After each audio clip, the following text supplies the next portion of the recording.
BBC Bangla আপনাদের স্বাগত। আজ আপনাদের সাথে লন্ডন স্টুডিও থেকে আছি মানসী বড়ুয়া, আর ঢাকায় আমার সাথে থাকছেন আকবর হোসেন। বাংলাদেশের সর্বশেষ গুরুত্বপূর্ণ আপডেট সংবাদে আপনাকে স্বাগত। শুরুতেই সংবাদ শিরোনাম, পরে বিস্তারিত। প্রথমেই জানাবো আমাদের হাতে থাকা সর্বশেষ গুরুত্বপূর্ণ সবথেকে তাজা আপডেট সংবাদ।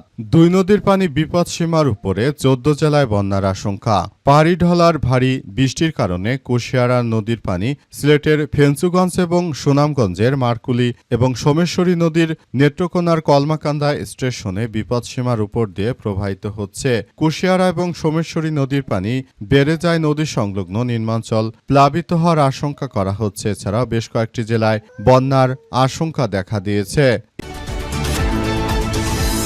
এরপর জানাবো হরমুজ প্রণালী বন্ধের প্রভাবে সার সংকটের ঝুঁকিতে পড়েছে বাংলাদেশ। হরমুজ প্রণালী বন্ধ হওয়ার জেরে ইউরিয়া সারের মূল্যবৃদ্ধির কারণে বাংলাদেশে তীব্র সারের সংকটের ঝুঁকি তৈরি হয়েছে বলে সতর্ক করেছে জাতিসংঘের বিশ্ব খাদ্য কর্মসংস্থা বা WFP।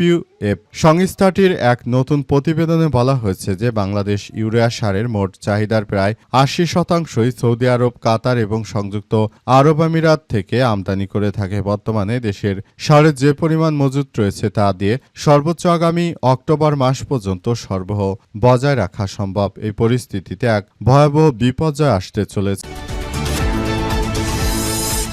এদিকে এনসিপির কার্যালয়ে গেলেন মার্কিন রাষ্ট্রদূত। মার্কিন রাষ্ট্রদূত বেন ক্রিস্টনসেনের নেতৃত্বে একটি প্রতিনিধি দল জাতীয় নাগরিক পার্টি এনসিপি শীর্ষ নেতৃত্বের সঙ্গে সাক্ষাৎ করেছেন। আজ বাংলা মোটরে দলের কেন্দ্রীয় কার্যালয়ে বৈঠক অনুষ্ঠিত হয়েছে। এবারে জানাবো জামাতের সৎ এবং চরিত্রবানের লেবাস খসে খসে পড়ছে বললেন আব্দুল কাদির।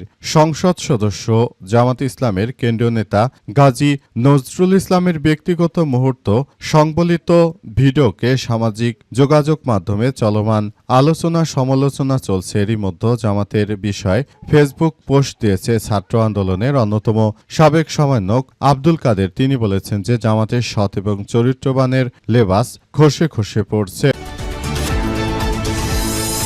এবং সর্বশেষ জানাবো মোদি রাহুলের তীব্র বাকযুদ্ধ আন্দোলনে উত্তপ্ত ভারতের নয়াদিল্লি। ভারতে চিকিৎসা শিক্ষায় ভর্তি পরীক্ষার প্রশ্নপত্র ফাঁসের অভিযোগে শিক্ষা ব্যবস্থার নানা অনিয়মকে কেন্দ্র করে চলমান আন্দোলনের মধ্যেই প্রধানমন্ত্রী মোদি ও লোকসভার বিরোধী দলীয় নেতা রাহুল গান্ধীর মধ্যে তীব্র বাকযুদ্ধ শুরু হয়েছে। অবস্থায় প্রায় সবাই নতুন করে আন্দোলনে নামার সিদ্ধান্ত গ্রহণ করেছে।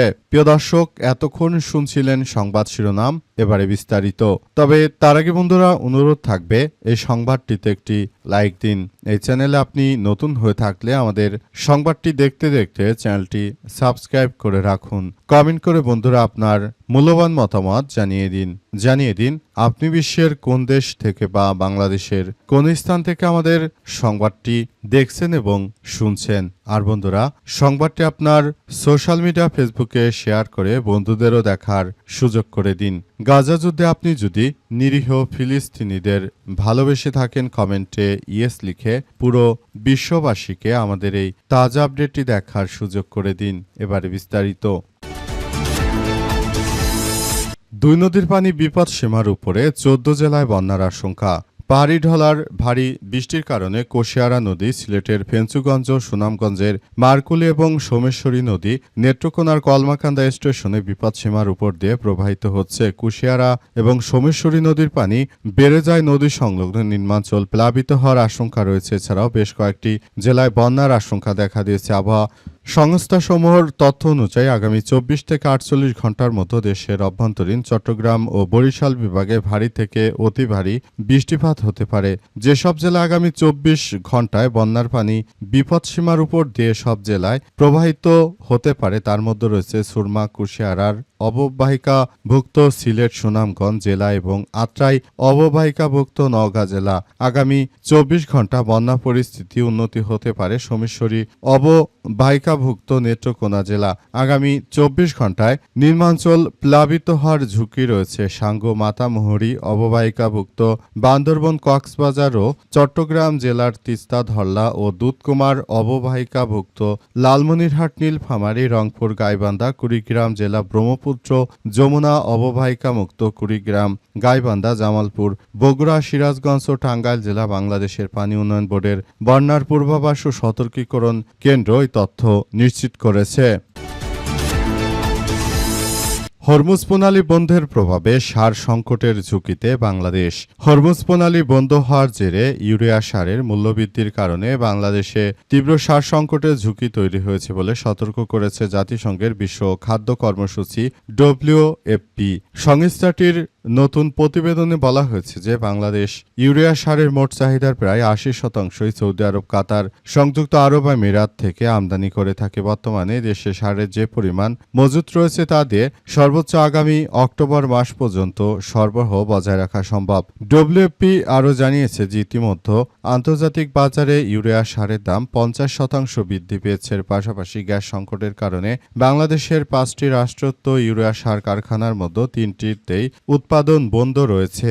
চলমান এই পরিস্থিতির কারণে দেশে চরম খাদ্য সংকটের মুখে পড়তে পারে আনুমানিক ১,৮১,০০,০০০ বা ১৮.১ মিলিয়ন মানুষ বলে আশঙ্কা প্রকাশ করেছে জাতিসংঘের এই সংস্থাটি। তারা বলছে যে যদি এত বিপুল পরিমাণ মানুষ খাদ্য সংকটের মুখোমুখি হয় তাহলে দেশের মধ্যে আবারও একটি ভয়াবহ বিপর্যয়ের সৃষ্টি হতে পারে। তাই এখনই আসলে সবাইকে এসব বিষয়গুলো নিয়ে খুবই গুরুত্ব সহকারে কার্যক্রম চালিয়ে যেতে হবে। কেউ যদি মনে করেন যে এই ধরনের ঘটনাগুলো ঘটিয়ে তারা খুব ভালো কিছু অর্জন করবেন, সেটি প্রকৃতপক্ষে আসলে সম্ভব নয়। এই মুহূর্তে সারের যে সংকটের সৃষ্টি হয়েছে সেটি আমাদের সবার জন্য বড় ধরনের এক ঝুঁকি তৈরি করেছে। এটি থেকে সবাইকে বাঁচতে হবে। এনসিপির কার্যালয়ে গেলেন মার্কিন রাষ্ট্রদূত বেন কিস্টনসেনের নেতৃত্বে একটি প্রতিনিধি দল জাতীয় নাগরিক পার্টি এনসিপির শীর্ষ নেতৃত্ববৃন্দের সঙ্গে সাক্ষাৎ করেছেন। আজ ১২টায় বাংলা মোটরে দলের কেন্দ্রীয় কার্যালয়ে বৈঠক অনুষ্ঠিত হয়। এনসিপির এক সংবাদ বিজ্ঞপ্তিতে জানানো হয়েছে, ওই বৈঠকে দেশের রাজনৈতিক ভবিষ্যৎ, গণতান্ত্রিক পরিবর্তনের প্রক্রিয়া, দলের রাজনৈতিক অবস্থান, বাংলাদেশে যুক্তরাষ্ট্রের দ্বিপক্ষীয় সম্পর্ক এবং সাম্প্রতিক সম্পাদিত বাণিজ্য চুক্তি নিয়ে বিস্তৃত কথাবার্তা হয়েছে। এনসিপির নেতারা বর্তমান বিশ্ব অর্থনৈতিক এবং রাজনৈতিক পরিস্থিতিতে যুক্তরাষ্ট্রের সঙ্গে সম্পর্ক বজায় রাখা বাংলাদেশের উন্নয়নের জন্য কতটা গুরুত্বপূর্ণ তা তুলে ধরেন। পাশাপাশি দ্বিপক্ষীয় বহুপক্ষীয়তা সহযোগিতা আরও বাড়ানো নানা দিক নিয়ে মতবিনিময় সভা অনুষ্ঠিত হয়েছে। তারা মূলত বলাবলি করছে যে কিভাবে তারা একটি সুন্দর রাষ্ট্র কাঠামো পরিচালিত করতে পারে, এমন বিষয়ে আসলে সামনে এসেছে। নাহিদ ইসলাম জানিয়েছেন যে আমরা বাংলাদেশটাকে একটি ফ্যাসিবাদ মুক্ত করার ব্যাপারে দৃঢ়প্রতিজ্ঞ, সেজন্য আমরা এই কার্যক্রম অব্যাহত রেখেছি বলে জানানো হয়েছে।